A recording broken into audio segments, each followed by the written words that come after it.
안녕하세요. 닥터 라디오 오늘의 DJ 모발이식 전문의 유하정 원장입니다. 고민이 있으신 분들의 사연을 통해 함께 공감하고 궁금하신 정보를 알려드립니다. 많은 사연 신청과 관심 부탁드립니다. 저번 시간에는 탈모에 관한 사연을 나눠보았는데 오늘은 모발이식에 관해 이야기를 나눠보고자 합니다. 모발이식에 관련된 사연을 통해 어떤 고민이 있는지 알아보고 또 고민에 대한 답변을 하는 시간이 되겠습니다. 많은 분들이 사연을 보내주셨는데요. 먼저 첫 번째 사연입니다.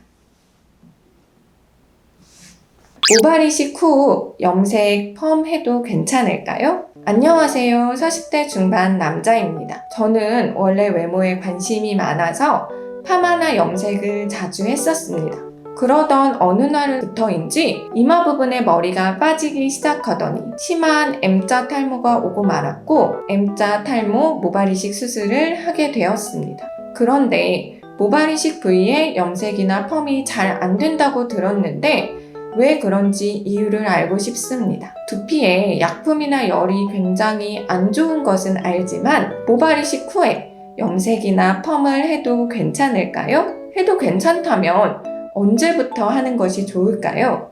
모발이식 후 피부 전층이 회복된 후라면 염색이나 펌을 자유롭게 하셔도 됩니다.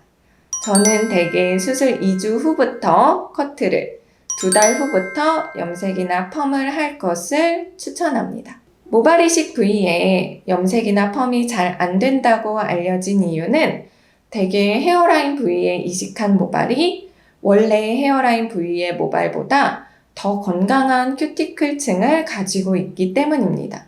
염색이나 펌은 원래 큐티클층에 상처를 입혀 모발의 색이나 컬을 바꾸는 시술인데 이식모는 원래 모발에 비해 더 건강한 큐티클층을 가지고 있으므로 후두부 모발에 준하여 염색이나 펌 약품을 바르는 것이 필요합니다. 대개의 사람들이 헤어라인 부근에 더 약한 큐티클층을 가지고 있기 때문에 염색이나 펌 시술 시 시술 약물을 후두부 모발보다 더 적은 농도나 혹은 더 짧은 시간 바르기 때문에 이식모가 제대로 염색이나 펌이 되지 않는 것입니다. 시술 시 미용사에게 이식모라는 점을 인지시켜 후두부에 준하여 시술 약물의 농도와 시간을 조절한다면 이식모도 문제없이 염색이나 펌 시술이 가능합니다. 모발이식 수술 후에 두피 자기장 치료와 고주파, 레이저와 탈모 치료 약물, 침투 치료를 병행하면 좀 더 빠른 두피 회복이 가능합니다. 두 번째 사연입니다.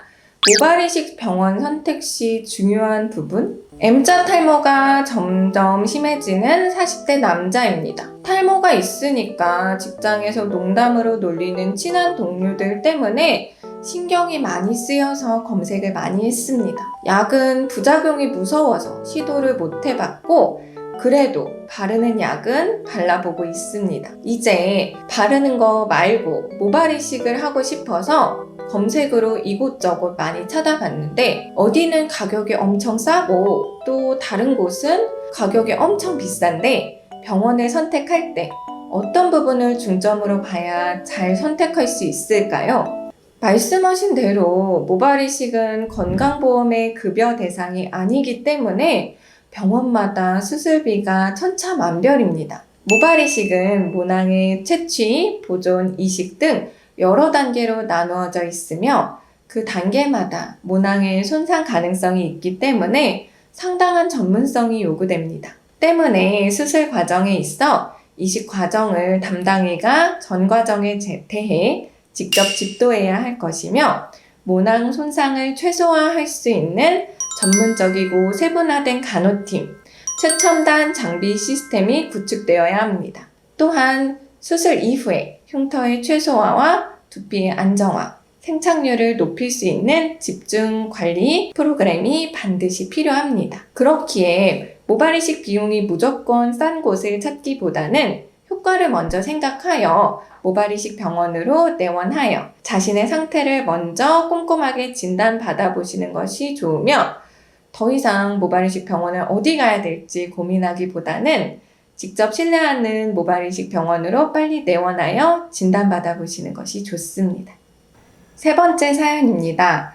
절개, 비절개, 무삭발, 부분 삭발, 완전 삭발에 대한 차이점이 궁금해요. 탈모가 진행되고 있는 30대 직장인입니다. 20대 때는 M자 라인이 조금씩 빠지는가 싶었는데 30대에 진입하고 나서 탈모가 확실하게 티가 나더라고요. 머리가 빠지다 보니까 소심해지고 머리를 숨기는 제 자신을 보니 슬프고 한심합니다. 제목에서처럼 모발이식을 알아보다가 궁금한 점이 많이 생겼습니다. 모발이식 가격이 병원마다 차이가 있고 방식에 따라서 모발이식 가격이 천차만별인데 방식의 차이와 장단점이 무엇인지 설명 부탁드립니다. 네, 환자분이 젊을 때부터 탈모가 진행돼서 많이 걱정되시겠어요.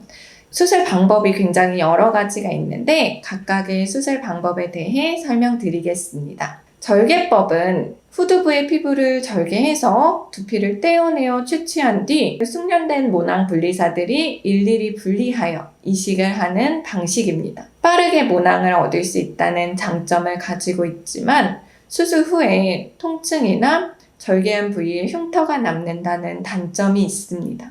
비절개법의 경우에는 후두부에서 모낭을 일일이 펀치로 채취한 뒤 얻은 모낭을 이식하는 방법입니다. 비절개법은 절개를 하지 않기 때문에 절개법보다는 통증이 적고 흉터가 거의 남지 않는다는 장점이 있습니다.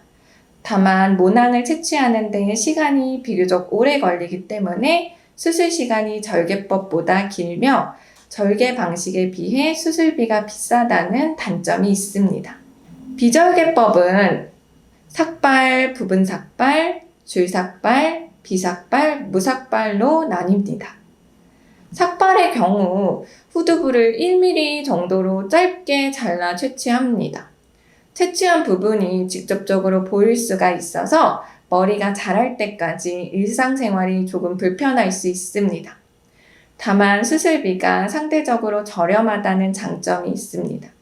일반적으로 남성분의 경우 머리카락이 자랄 때까지 3주가량이 필요하며 여성분의 경우 긴 머리를 가지고 있는 분이 많아 삭발법을 권하지 않습니다.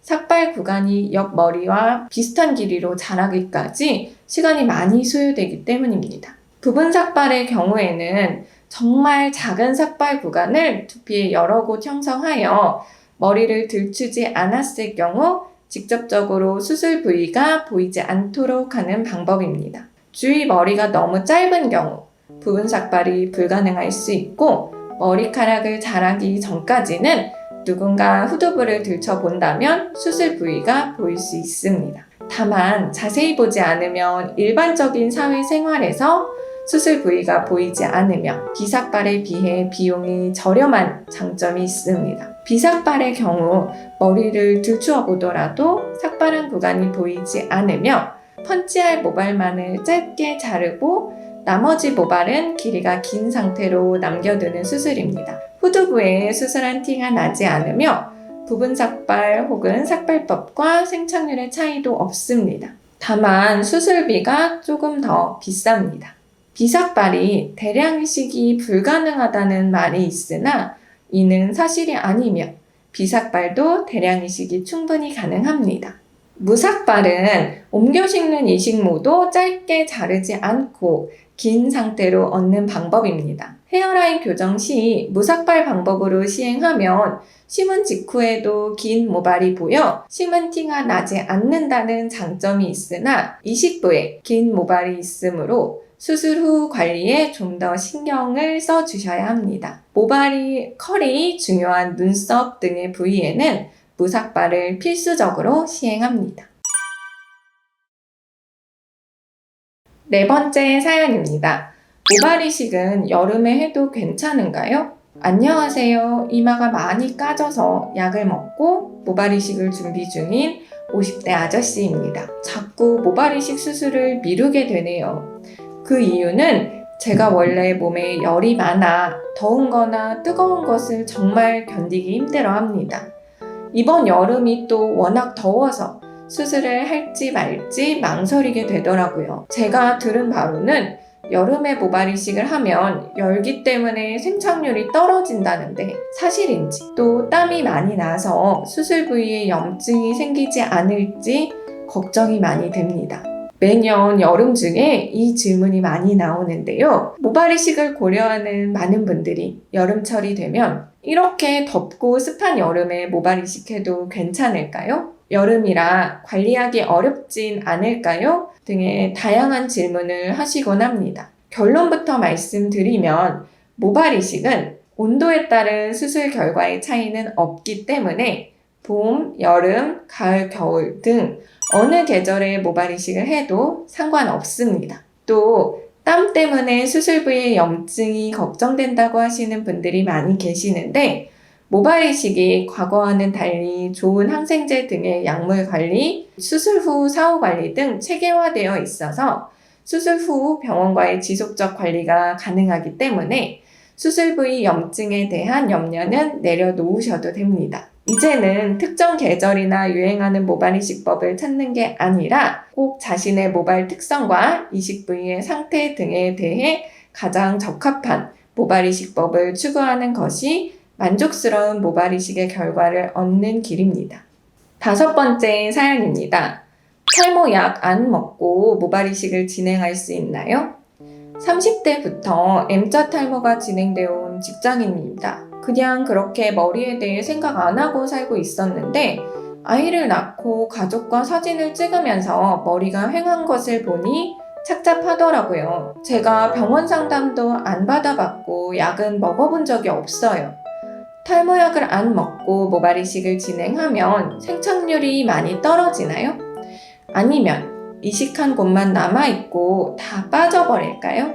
정말 많은 환자분들이 이 질문을 합니다. 결론적으로 말씀드리면 탈모약 복용 여부와는 상관없이 모발 이식 수술 과정에 문제가 없다면 높은 생착률을 얻을 수 있습니다. 만일 사용자분께서 남성형 탈모가 아니라면 모발 이식 수술 후에 약 복용이 필수가 아닙니다. 하지만 남성형 탈모 증상이 있는데 모발 이식 후 탈모약을 복용하지 않는다면 이식 모발과 상관없이 기존 모발들이 유전자에 따라 남성형 탈모로 진행하기 때문에 이를 막기 위해 수술 후 남성형 탈모약을 복용하는 것이 좋습니다. 오늘 사연은 여기까지입니다. 정말 많은 이야기를 나눠보았는데요. 모발 이식에 관련된 사연을 통해 많은 분들이 궁금해하는 점을 구독자분들과 함께 이야기해봤습니다. 많은 도움이 됐으면 좋겠네요. 모발 이식뿐만 아니라 다양한 질환, 수술, 혹은 건강과 운동 관련해서 궁금한 것과 고민들이 있으시다면 네이버 투니즈백 카페에 가입하셔서 글을 남겨주시거나 제작진에게 사연을 보내주시면 답변해 드리겠습니다. 전국에 계신 모든 중장년층 분들이 건강해지는 그날까지 투니즈백 구독과 좋아요 부탁드립니다. 감사합니다.